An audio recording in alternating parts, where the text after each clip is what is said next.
The Lake of Forgotten Dreams. There was a hidden lake at the edge of the forest that no map ever showed.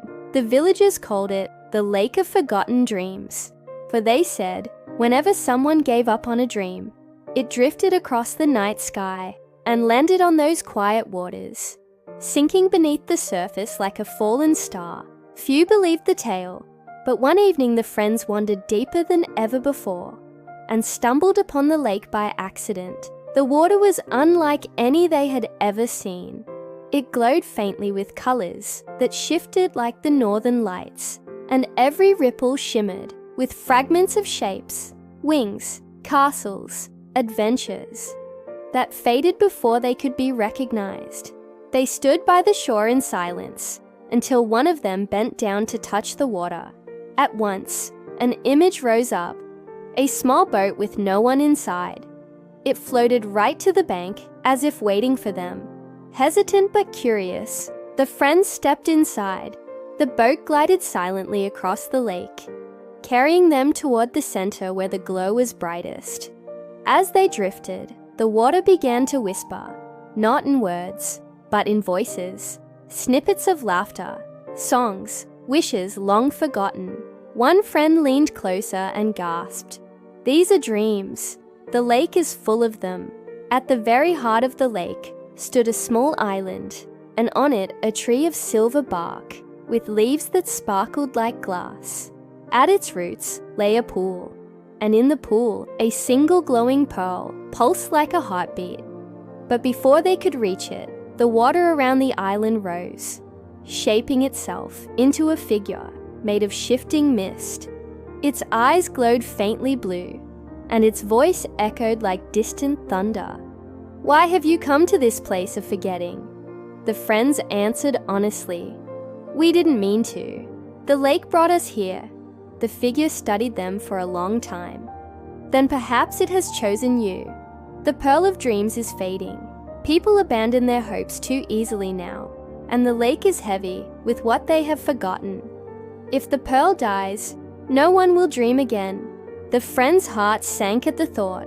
A world without dreams would be a world without stories, without hope. They asked how they could help.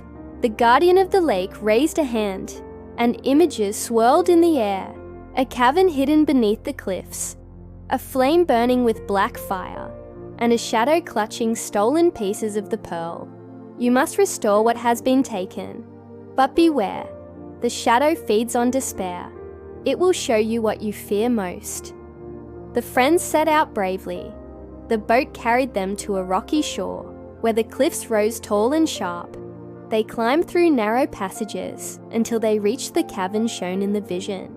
Inside, darkness pulsed like a living thing. Shapes flickered on the walls, visions of failure, of giving up, of things they wished they had done but never did. The air grew heavy, pressing down on their hearts. One friend sank to their knees. "Maybe we're not strong enough," they whispered. But another reached for their hand. "Dreams only fade when we stop believing. We've come too far to give up now." Together, they pressed on until they saw it. A shard of the pearl of dreams, clutched in the hands of a shadowy figure. Its eyes were hollow, and its voice was like a hiss. "These dreams are mine. People gave them up. They did not want them. Why should they return?" The friends stood firm.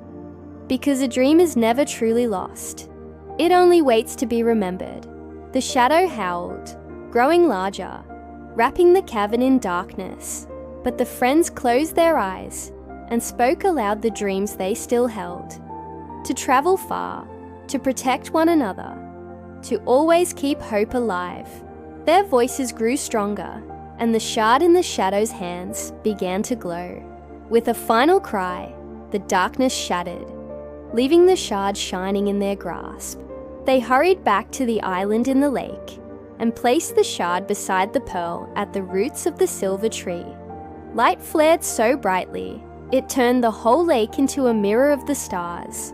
The whispers in the water changed, not forgotten voices, but laughter, songs, and promises renewed. The guardian appeared once more, bowing deeply.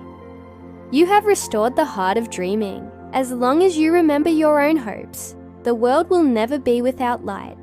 The boat carried them back to the shore, and when they looked behind them, the lake had already begun to fade into mist. As if hiding again, they returned to the village in silence, each carrying a spark of new determination. And though no one else believed their tale, the friends knew that somewhere beyond the hills, the lake of forgotten dreams still waited, guarding every wish the world had ever abandoned, ready to shine for anyone brave enough to believe again.